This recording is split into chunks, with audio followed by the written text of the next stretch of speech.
आज मैं आपसे एक ऐसा प्रश्न पूछने जा रहा हूं जिसका उत्तर यदि वास्तव में समझ में आ जाए तो नींद को देखने का आपका पूरा दृष्टिकोण बदल जाएगा।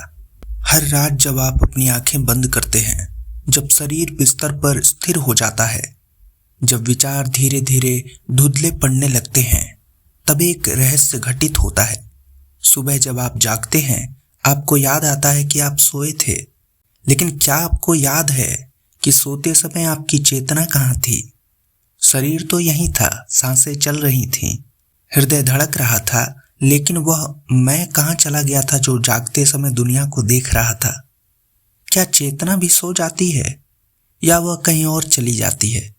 श्री अरविंदो कहते हैं, मनुष्य नींद को नहीं समझता क्योंकि वह स्वयं को नहीं समझता। उसे लगता है कि वह केवल शरीर है, लेकिन वास्तविकता इससे कहीं अधिक गहरी है। नींद कोई खालीपन नहीं है, नींद चेतना की एक यात्रा है और हर रात यह यात्रा आपके साथ भी घटित होती है, लेकिन आप उससे अनजान रहते हैं। यही कारण है कि आज हम केवल नींद की बात नहीं करेंगे, हम उस चेतना की बात करेंगे जो नींद के भीतर जाग रही है। हम उस रहस्य की बात करेंगे जिसे समझने के बाद मृत्यु का भय भी बदल जाता है, क्योंकि श्री अरविंदो के अनुसार नींद और मृत्यु दोनों एक ही द्वार के दो अलग अलग रूप हैं, और जो नींद को समझ लेता है वह जीवन को भी समझने लगता है। जरा सोचिए, यदि चेतना वास्तव में समाप्त हो जाती है तो फिर सपने कौन देखता है? यदि चेतना पूरी तरह गायब हो जाती है तो सुबह जागकर आपको कैसे पता चलता है कि आप सोए थे?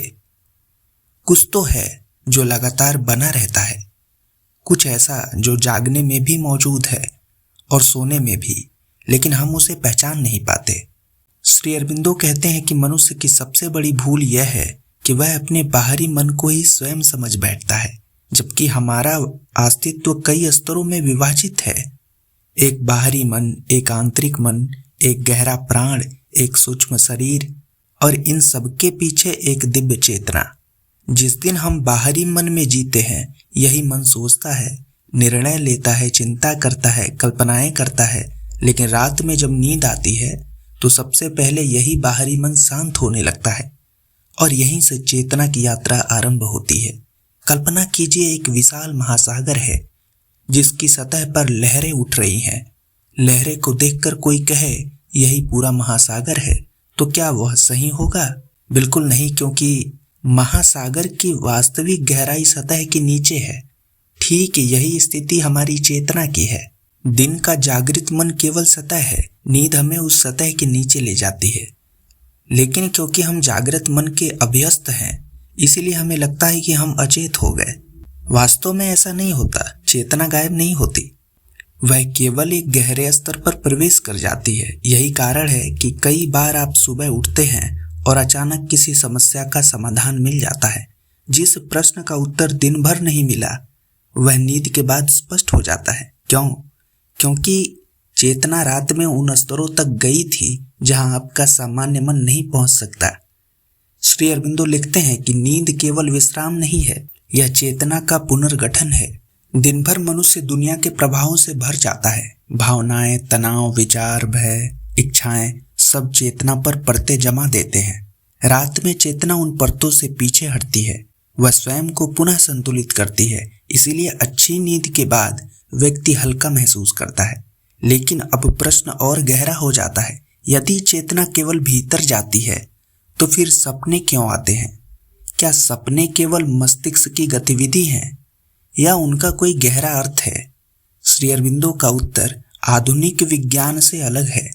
वे कहते हैं कि हर सपना एक जैसा नहीं होता। कुछ सपने केवल मन की उलझने हैं, कुछ भावनाओं की अभिव्यक्ति हैं, लेकिन कुछ सपने ऐसे भी होते हैं जो चेतना की वास्तविक यात्राओं के संकेत हैं।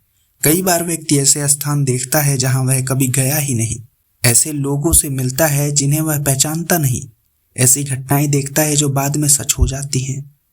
यह सब केवल कल्पना नहीं है, क्योंकि चेतना का क्षेत्र शरीर और मस्तिष्क से कहीं बड़ा है और नींद में उसकी सीमाएं ढीली पड़ जाती हैं। यहीं से रहस्य शुरू होता है। बहुत से साधक ने अनुभव किया है कि गहरी नींद के कुछ क्षणों में वे किसी विशाल प्रकाश के संपर्क में आते हैं। कोई विचार नहीं, कोई सपना नहीं, फिर भी एक अद्भुत शांति। ऐसा लगता है जैसे वे किसी अनंत उपस्थिति में विश्राम कर रहे हों। श्री अरबिंदो कहते हैं, यही चेतना का उच्चतर स्पर्श है। मनुष्य सामान्यतः उसे पहचान नहीं पाता, लेकिन वही वास्तविक विश्राम का स्रोत है। और शायद इसी कारण कुछ लोग 8 घंटे सोकर भी थके रहते हैं, जबकि कुछ लोग कम नींद में भी ताजगी महसूस करते हैं, क्योंकि विश्राम केवल समय पर निर्भर नहीं है, यह इस बात पर निर्भर है कि आपकी चेतना रात में कहाँ गई थी। लेकिन यहाँ एक और रहस्य है। श्री अरबिंदो कहते हैं कि मनुष्य केवल एक चेतना नहीं है, उसके भीतर अनेक चेतनाएं कार्य कर रही हैं। एक चेतना शरीर में है, एक भावनाओं में है, एक विचारों में है, एक उससे भी ऊपर है जो केवल साक्षी है। जब आप सोते हैं तब ये सभी स्तर एक साथ नहीं सोते। शरीर सो जाता है, लेकिन प्राण का एक भाग सक्रिय रहता है, मन का एक भाग स्वप्न रचता है, और आत्मा वह कभी नहीं सोती। यही कारण है कि कभी कभी आप अचानक रात में उठ जाते हैं और आपको लगता है जैसे कोई आपको देख रहा है। कमरे में कोई नहीं होता, फिर भी एक उपस्थिति महसूस तो होती है। बहुत से लोग इसे भ्रम मान लेते हैं, लेकिन श्री अरबिंदो कहते हैं कि चेतना की दुनिया हमारी कल्पना से कहीं अधिक विशाल है। हम केवल भौतिक जगत में नहीं रहते, हम लगातार सूक्ष्म प्रभावों के बीच में जी रहे हैं। दिन में हमारा मन इतना व्यस्त रहता है कि हमें इसका अनुभव नहीं होता, लेकिन रात में जब बाहरी शोर कम हो जाता है तो कभी कभी भीतर के द्वार खुलने लगते हैं। यही कारण है कि कुछ लोगों को अत्यंत जीवंत सपने आते हैं, कुछ लोग किसी मृत परिजन को देखते हैं, कुछ लोग किसी अज्ञात स्थान पर पहुंच जाते हैं, और कुछ लोग ऐसी घटनाएं देखते हैं जो भविष्य में घटती हैं। श्री अरबिंदो इन अनुभवों को अंधविश्वास नहीं मानते थे। वे कहते थे कि चेतना समय और स्थान की सीमाओं से बंधी नहीं है। हमारा बाहरी मन सीमित है, लेकिन हमारी गहरी चेतना सीमित नहीं है, और नींद के दौरान कभी कभी वह अपने व्यापक क्षेत्र में प्रवेश कर जाती है। यहीं से एक और प्रश्न पैदा हो जाता है कि यदि चेतना रात में यात्रा करती है तो हमें याद क्यों नहीं रहता? क्यों सुबह उठते ही सब कुछ मिट जाता है? इसका कारण भी अरबिंदो बताते हैं। वे कहते हैं कि जागृत मन और आंतरिक चेतना के बीच एक दीवार है। अनुभव तो होते हैं, लेकिन जागने के बाद बाहरी मन उन्हें पकड़ नहीं पाता। जैसे कोई व्यक्ति समुद्र की गहराई में जाकर अनमोल मोती लेकर आए, लेकिन किनारे पहुंचते पहुंचते सब हाथ से छूट जाए। अधिकांश लोगों के साथ यही होता है। रात की यात्राएं समाप्त नहीं होती, सिर्फ उनकी स्मृति खो जाती है। लेकिन कुछ साधक धीरे धीरे उस स्मृति को बनाए रखना सीख लेते हैं। वे जागते ही तुरंत नहीं हिलते, वे कुछ क्षण शांत रहते हैं और धीरे धीरे सपनों और अनुभवों की कड़ियां जोड़ते हैं। समय के साथ उन्हें पता चलने लगता है कि नींद कोई अंधकार नहीं है, नींद भी चेतना का एक विद्यालय है। अब एक क्षण के लिए कल्पना कीजिए, यदि कोई व्यक्ति नींद में भी सचेत रह सके तो क्या होगा? शायद यह सुनकर आपको आश्चर्य हो, लेकिन श्री अरबिंदो कहते हैं कि मनुष्य की चेतना इतनी विकसित हो सकती है कि वह नींद में भी जागरूक बनी रहे। शरीर सो रहा होगा, लेकिन भीतर एक भाग पूरी तरह जागृत रहेगा। वह देखेगा कि चेतना किन लोकों में जा रही है, किन शक्तियों से मिल रही है, किन अनुभवों से गुजर रही है। यह योग के उच्च अवस्थाओं में से एक है, और तब नींद केवल आराम नहीं रह जाती, वह ज्ञान का द्वार बन जाती है। बहुत से लोग सोचते हैं कि आध्यात्मिक अनुभव केवल ध्यान में होते हैं, लेकिन अरबिंदो कहते हैं कि नींद भी उतनी ही महत्वपूर्ण है, क्योंकि मनुष्य अपने जीवन का लगभग 1/3 भाग नींद में बिताता है। और यदि उस समय चेतना कुछ नहीं कर रही होती तो प्रकृति इतना समय व्यर्थ क्यों करती? नहीं, कुछ गहरा घटित हो रहा है, कुछ ऐसा जो हमारी समझ से परे है। और यही कारण है कि कभी कभी गहरी नींद से उठने के बाद व्यक्ति बदला बदला सा लगता है, उसका दृष्टिकोण बदल जाता है, उसकी ऊर्जा बदल जाती है, यहाँ तक कि उसकी समस्याओं को देखने का तरीका भी बदल जाता है, क्योंकि रात में उसकी चेतना किसी ऐसे स्रोत को छू कर आई होती है जहाँ से नई शक्ति प्राप्त होती है। श्री अरबिंदो इसे केवल मनोवैज्ञानिक प्रक्रिया नहीं मानते। वे कहते थे कि मनुष्य के भीतर एक अनुमय आत्मा है, एक चैत्य पुरुष है जो जन्म जन्मांतर यात्रा कर रहा है, और नींद के दौरान कई बार चेतना उसी केंद्र के निकट पहुंच जाती है। और जब ऐसा होता है तो व्यक्ति को एक अजीब शांति महसूस होती है, एक ऐसी शांति जिसे शब्दों में व्यक्त करना कठिन है। उस समय कोई इच्छा नहीं होती, कोई भय नहीं होता, कोई संघर्ष नहीं होता, केवल अस्तित्व होता है, शुद्ध अस्तित्व।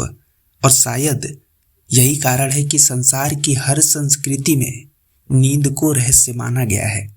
लोगों ने मृत्यु से पहले नींद की तुलना की। साधकों ने इसे आत्मा की यात्रा कहा, दार्शनिकों ने इसे चेतना का दूसरा आयाम कहा, लेकिन श्री अरबिंदो इसे विकास की प्रक्रिया के रूप में देखते हैं। उनके अनुसार मनुष्य अभी अधूरा है, उनकी चेतना अभी पूरी तरह विकसित नहीं हुई है, और नींद उन साधनों में से एक है जिसके माध्यम से प्रकृति उसे धीरे धीरे आगे बढ़ा रही है। परंतु सबसे बड़ा रहस्य अभी बाकी है। क्या गहरी नींद में हम वास्तव में ईश्वर के निकट पहुंचते हैं? क्या वही कारण है कि गहरी निद्रा के बाद हमें सुख का अनुभव होता है? क्या उस समय हमारी चेतना अपने मूल स्रोत को छूती है? श्री अरबिंदो का उत्तर अत्यंत रोचक है, क्योंकि उनके अनुसार गहरी निद्रा केवल अचेतना नहीं है, बल्कि वह एक ऐसा क्षेत्र है जहां मनुष्य का बाहरी व्यक्तित्व विलीन हो जाता है और चेतना अपने मूल आधार के निकट पहुंच जाती है। लेकिन वहां पहुंचकर भी हम उसे पहचान नहीं पाते, क्योंकि लौटते समय स्मृति टूट जाती है ना। और यही मानव जीवन का एक सबसे बड़ा रहस्य है।